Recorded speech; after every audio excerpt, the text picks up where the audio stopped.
सभी सनातनी बंधुओं को जय जय श्री राम।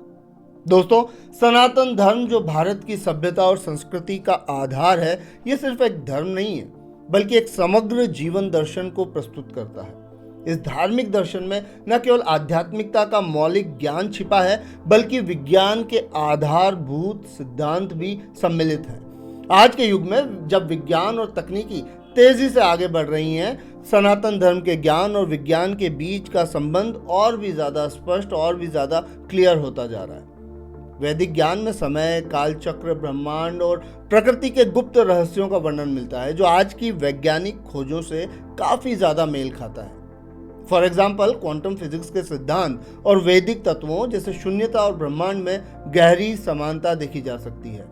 आयुर्वेद और योग जैसे प्राचीन विज्ञान जो सनातन धर्म के महत्वपूर्ण अंग हैं, आज भी स्वास्थ्य विज्ञान के मूल स्तंभ के रूप में स्थापित हैं। आज का विज्ञान और सनातन धर्म दोनों ही एक सत्य की खोज करते हैं। विज्ञान जहां प्रमाण और प्रयोगों पर आधारित है, वहीं सनातन धर्म मानव के आंतरिक ज्ञान और आत्मा के मूल तत्वों के बारे में चर्चा करता है। दोनों का समावेश मानवता के बेहतर भविष्य के लिए एक नई रोशनी, एक नई दिशा प्रस्तुत करता है।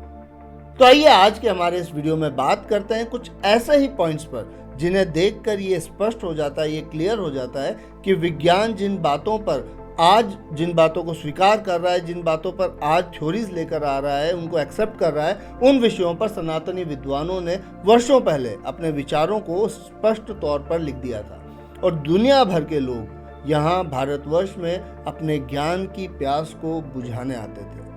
बिग बैंग थ्योरी और नासदीय सूक्त। सबसे पहले बात करते हैं बिग बैंग थ्योरी की। विज्ञान कहता है कि ब्रह्मांड का आरंभ एक बड़े विस्फोट के साथ हुआ था जिसे हम बिग बैंग कहते हैं। लेकिन क्या आपको पता है कि ऋग्वेद के नासदीय सूक्त में इस प्रक्रिया का वर्णन हजारों वर्षों पहले ही दिया जा चुका है। नासदीय सूक्त में बड़ा ही क्लियरली, बड़े ही स्पष्ट रूप से लिखा है कि न असत आसीत, न सत आसीत, न अंतरिक्षे, न दिशा। इन शब्दों का अर्थ है कि पृथ्वी के इस सृष्टि के निर्माण के पहले कुछ भी नहीं था, केवल एक अंधकार था जिसमें सब कुछ समाहित था।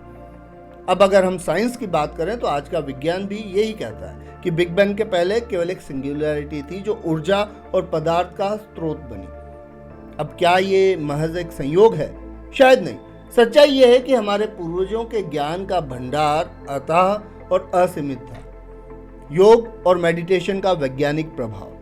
सनातन धर्म में योग और ध्यान का एक विशेष महत्व है और आज का आधुनिक विज्ञान भी ये स्वीकार कर चुका है कि ध्यान का मस्तिष्क और शरीर पर बड़ा ही गहरा प्रभाव होता है। रिसर्चर्स कहती हैं कि नियमित ध्यान, नियमित मेडिटेशन स्ट्रेस हार्मोन्स जैसे कॉर्टिसोल और एड्रेनालाइन को मैनेज करता है। मस्तिष्क के ग्रे मैटर को बढ़ाता है जो मेमोरी और डिसीजन मेकिंग के लिए बहुत ही जरूरी है। हार्ट और ब्लड प्रेशर को कंट्रोल करता है। प्राणायाम के जरिए हमारी एनर्जी चैनलाइज होती है। ध्यान के जरिए माइंड और बॉडी अलाइन होते हैं। सनातन के योग सूत्रों में ये चीजें पहले ही बताई जा चुकी हैं। ये टेक्निक सिर्फ स्पिरिचुअल नहीं बल्कि साइंटिफिकली प्रूवन भी है। आयुर्वेद और मॉडर्न मेडिसिन। आयुर्वेद जो सनातन धर्म का एक अनमोल हिस्सा है, एक अनमोल रत्न है, आज दुनिया भर में स्वीकार किया जा रहा है। आयुर्वेद के सिद्धांत जैसे वात, पित्त, कफ मानव शरीर के ऊर्जा संतुलन यानी एनर्जी बैलेंस को समझने के लिए एक यूनिक तरीका है। आज का विज्ञान भी हल्दी के एंटी इन्फ्लेमेटरी गुणों को एक्सेप्ट करता है, अश्वगंधा को तनाव करने वाला और इम्यूनिटी बूस्टर मानता है, नीम और तुलसी को नेचुरल एंटीबायोटिक्स के रूप में उपयोग करता है। आयुर्वेद के फॉर्मुलेशन सिंथेटिक दवाओं का बेस बन रहे हैं। यह सब दिखाता है कि सनातन के कॉन्सेप्ट्स आज भी कितने रिलेवेंट और कितने प्रासंगिक हैं। टाइम यानी काल और मॉडर्न फिजिक्स। सनातन धर्म में काल को साइक्लिक माना गया है। यहाँ 4 युगों का वर्णन है, सतयुग, त्रेता युग, द्वापर और कलयुग, जिसके बाद से फिर से एक नया चक्र यानी एक नई साइकिल शुरू होती है।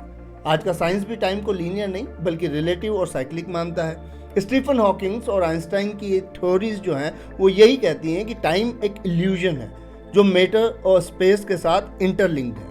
अब आप ही बताइए, क्या ये सनातन के ज्ञान से मेल नहीं खाता? ब्रह्मा के एक दिन और रात का कॉन्सेप्ट भी बिलियंस ऑफ ईयर्स से काफी इक्विवेलेंट है, जो मॉडर्न कॉस्मोलॉजी के लाइफ साइकिल ऑफ स्टार से सिमिलर है। एनवायरमेंट कंजर्वेशन और पंच महाभूत। सनातन धर्म हमेशा प्रकृति को पूजने की बात करता आया है। यहाँ पंच महाभूत यानी पृथ्वी, जल, अग्नि, वायु और आकाश को समझने और संरक्षित यानी प्रोटेक्ट करने का हमेशा से संदेश दिया गया है।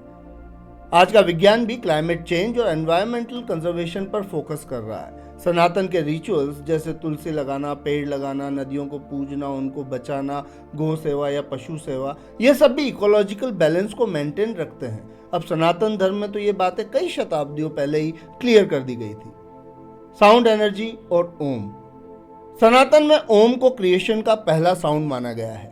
आज का साइंस भी यही कहता है कि वाइब्रेशंस और साउंड फ्रीक्वेंसीज मैटर पर इम्पैक्ट डालती हैं। क्वांटम फिजिक्स के हिसाब से भी पूरा यूनिवर्स एक तरह की एनर्जी का मैनिफेस्टेशन है। ओम के वाइब्रेशन साइंटिफिकली प्रूव किए गए हैं कि यह ब्रेन को रिलैक्स करते हैं और कुछ स्पेशल हार्मोन्स को रिलीज करते हैं। तो दोस्तों, इन शॉर्ट, सनातन धर्म और मॉडर्न साइंस एक दूसरे के विरोधी नहीं बल्कि एक दूसरे के पूरक हैं। हमारे पूर्वजों का ज्ञान इतना वास्ट था कि आज भी वो हमारी साइंस को लगातार इंस्पायर कर रहा है और उसे एक नई दिशा दिखा रहा है। आज के लिए इतना ही। अगर आपको ये वीडियो पसंद आई हो तो इसे बिंदास लाइक करें और ज़्यादा से ज़्यादा लोगों के साथ शेयर करें। साथ ही साथ चैनल को सब्सक्राइब कर बेल आइकन प्रेस कर दें ताकि आपको सही समय पर सारे नोटिफिकेशंस मिलते रहें। आज के लिए इतना ही। जल्दी मिलते हैं नेक्स्ट वीडियो में एक नए विषय, एक नए सब्जेक्ट के साथ। तब तक के लिए धन्यवाद। जय जय श्री राम।